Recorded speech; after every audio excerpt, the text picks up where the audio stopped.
that?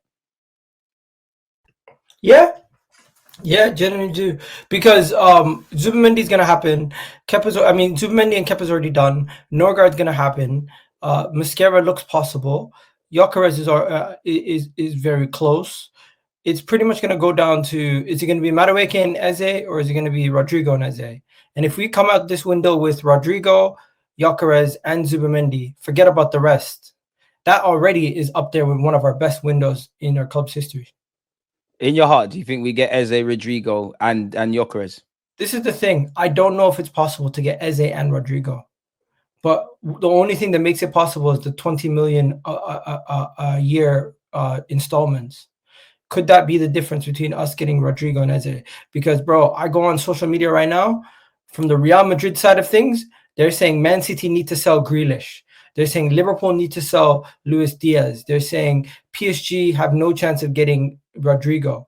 Really? Rodrygo to Arsenal is closer and closer. Right, we're going to get into Rodrygo. Don't worry, because I remember you telling me certain things. It's coming down to, is it going to be a situation where we get Eze and Rodrygo and Madueke, or is it going to be a situation where we get Madueke and one of the two? Because it just seems like Madueke to Arsenal seems done. It's going to Madueke and just Gyökeres. No chance. No chance in hell. The possibility, Egal, man. No, to quote the WWE superstar, there's no chance in hell, man. This is, I'm telling you right now, there's gonna be Madueke plus another winger or slash midfielder slash winger and Eze. One of Rodrygo and Eze are joining Arsenal with Madueke. We are not finishing our window with Madueke as the remaining signing. And the only way some of these things are going to change is there's going to have to be some sales. We're going to have to see what we can do with our sales wise. But Arsenal seem to be open to spend at least 220, 260. Fair. I mean, we'll get into Madueke in a bit more extended thoughts, but let's just say I've got confidence in Gyökeres. I'll believe Rodrygo when I see it. I think Madueke is going to be, again, we'll get into Madueke a bit more extended thoughts in just a sec, but I think Madueke is going to be done. My only hope and the only tonic for me, if they go and get Madueke, is Eze. I think, while I think Eze could, put pressure / competition / deputize / maybe even take the spot of Martin Odegaard, he could play in the 8, could probably play off the right, which is probably Madueke's bread and butter, and he's better there. He could play off the left. And at least with Eze at this moment in time, whether he's going to be stuck up on that left-hand side for Arsenal or not, I think it's clear that Eze is an upgrade on Trossard or Martinelli, right? With Madueke, it's more potential, and it's another one that I feel is kind of from the same boat of Martinelli and Trossard, in that 3-4 games, it's a case of whoever's just doing the business. I'm not really behind that one. I'll give him all the support if he signs for Arsenal. And if Madueke is the case that we're going for, I don't really agree with it. If we do get Gyökeres, which is widely expected to happen, I need us to get Eze, because that's the only way I could say, you know what, Madueke, do your thing, at least with Eze. If they go and get Gyökeres and Madueke, I'm pessimistic, man. I don't see how Madueke is a level raiser. I know he's young, 23. There's talk about Arteta wanted him last year, and he sees he could be a great left winger. And naturally, I'm sure everybody would agree. For us as Arsenal fans, we probably don't expect Madueke to play that much football. But if he wants to sign for Arsenal, that could be the case. What if Arteta's told him you will get game time off the right? You might even play ahead of Saka. Exaggeration. You could be a great left winger. Bearing in mind there's a World Cup next year. I can't see him wanting to sit on the bench too much. I hope it's that's another thing with Madueke before we get into the play. Yeah. Do you think it's a smoke screen? Do you think it's a case of Berta pivoting? Or do you think we're actually going for Noni like he was part of our plans going into this window? Where's your kind of headspace at with Madueke before we get into the player? Bro, after Fabrizio replied to my tweet, I said forget about it. Hey, Romano got onto you know what? You lot on social media are pissing off not Madueke, Romano and Ornstein. They're starting to reply to all of you lot. Why did he cook you as well? Attempted to. All I said was he tweeted 4 times in 5 days, and they're relatively similar tweets. They were all very similar tweets. If you go down, you gotta go down for a little bit. It's white. Keep going. Bro, I tweet a lot. I tweet so much, it's crazy. There it is. That's the one above. One. Yeah, right there. Yeah. That's the one. Fabrizio Romano has tweeted 4 times in 5 days about Madueke to Arsenal with no real update, smokescreen anyone. Fabrizio said, now you'll trust the news, mate, in brackets, since last week. Let's see what happens in club-to-club talks. It's not really a cooking.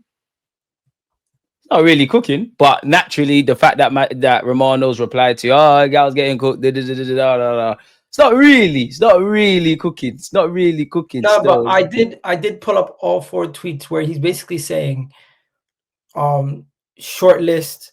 Next one, he's like amongst the players. Next one is like separate from Eze. Next one, he's like advancing personal talks. It's like nothing really changed in each one. He's just changing the sentences around. Yeah, it's like find what do you call it? He found a thesaurus. That's what it is. Oh man. All right, let's get into Gyökeres, man. It seems like you know what? I'm on to Fabrizio, man. He said, here we go soon. Now he's playing with our emotions, saying remains in direct talks. That's not here we go soon, is it? We're hearing direct talks. We're hearing that Berta's still in Portugal. We're hearing no one knows where he is. We're hearing Gyökeres is giving up money, leaving his girlfriend, doing everything he possibly can to get this move sorted. For me, I think every Arsenal fan would agree, depending on where you are with the Sesko and the Gyökeres and the pros and cons. I think many Arsenal fans move that conversation onto, we just want a striker now. Like, if it's going to be Sesko, great. If it's going to be Gyökeres, great. Just get that done. The dominoes start to fall. So I'm happy with that. And I know you as a big fan of Gyökeres as well. Before I ask you a question, I want to ask you, where are you at with, in fact, I got one of your tweets as well. I want to get into that as well, because I think you made a great point here in it. But where are you at with the Gyökeres stuff? Like, do you feel it could be a success? Is there any concerns? Did it surprise you that we went for this guy? Where are you at with Gyökeres? First of all, people make up their mind. Make up your minds, because 1 second it's, if Arsenal get Benjamin Sesko, I couldn't care less what they do next season. To now it's like, oh, you know what, Viktor Gyökeres, he scored 97 goals last season, but you know what, there's a problem here. First touch there, he scores a lot of goals on the counter. He doesn't really score similar goals to what Arsenal strikers score. That's the reason why we're signing him. Get it through your head. Off the cup, yeah. The reason why we're signing him is not for him to play like Jesus and Havertz. The reason why we're signing him is to have a guy like Alan Shearer who can strike the ball with 2 feet, who's very tidy. Put the ball in the back of the net, man. Someone that wants to kill spaces. And when was the last time we had a ball striker? Because I feel like all our strikers lately have been either poachers or finesse men or pace or had pace. There's only 3 players to answer that, what you just said. There's only probably 3 players or 2.5 players, I believe, in our attacking unit. I would say Saka, because obviously he's done that. He doesn't really score, but I've had previously said I think Trossard's the best finisher at the club. I don't really have a leg to stand on if he hasn't got the most goals. And I say 2.5 because Wanyeri in it, but he's just come on the Moreno. Huh? The best finisher is Moreno. I mean, he's better than Kai Havertz. He's up there. That's another one. I don't know if he's the best finisher at the club.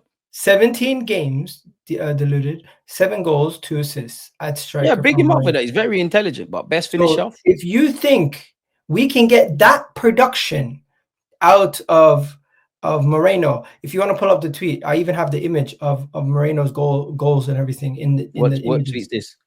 Just click on it, you'll see it. It's like, let me just click. Let me make another. It's one of the first ones from images, right there. You go to images, it should be like go down.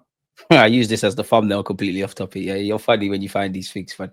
Where this? No, keep going.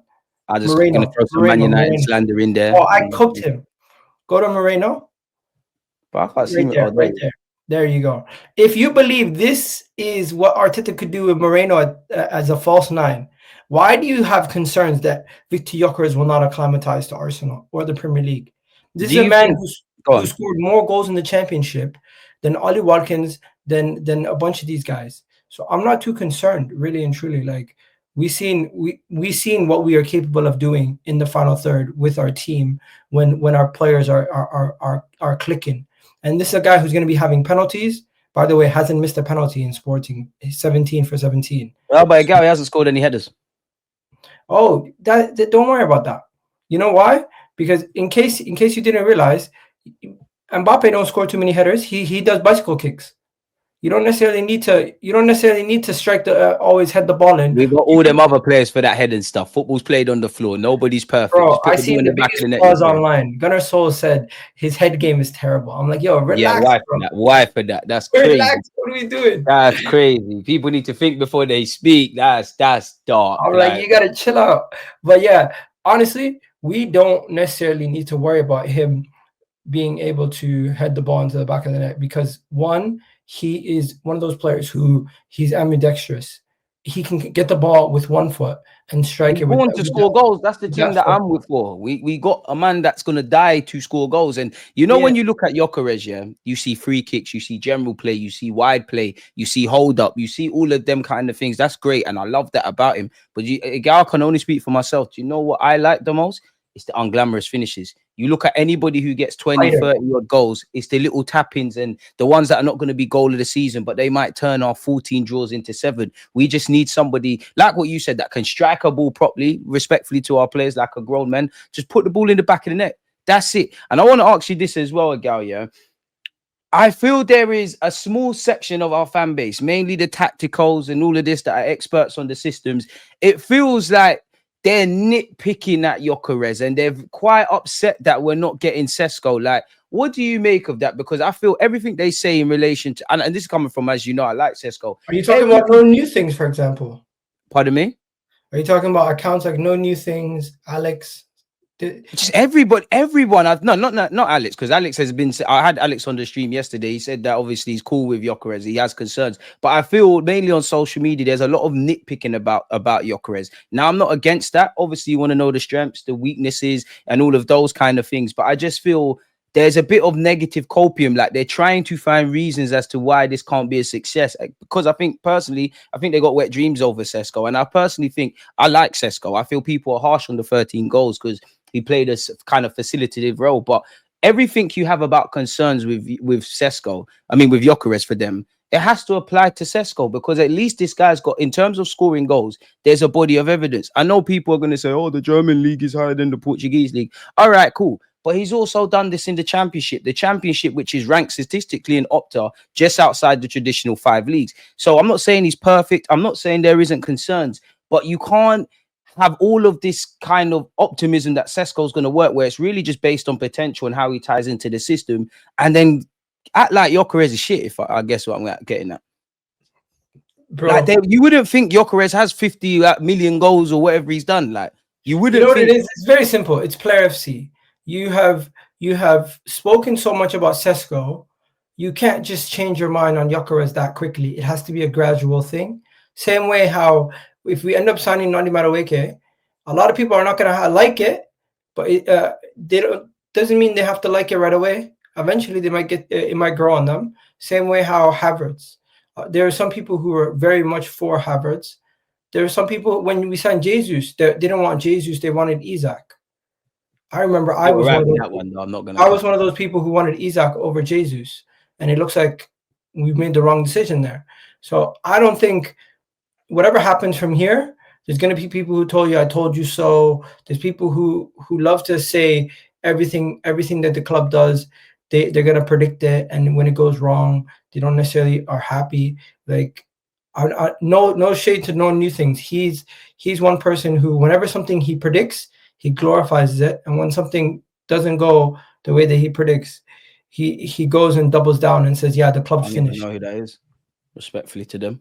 You don't know the no new things, the crazy account that was like talking about Saka. Ever since he gained muscles, he became worse and everything. And the guy who has the Odegaard agenda. See, the social media thing, I like the only reason I mentioned the Gyökeres thing is because obviously Twitter's going to show you kind of things you like, innit? I don't tend to go into the world of football on Twitter because I just think people it's all about retweets. Bro, he's like and weird stuff. He has like massive following, and he's like, what do you call it? He's a scout also. He talks about the extendables of the people's legs and like how agile they are, and he uses some language that I don't even see in football on a regular basis. Like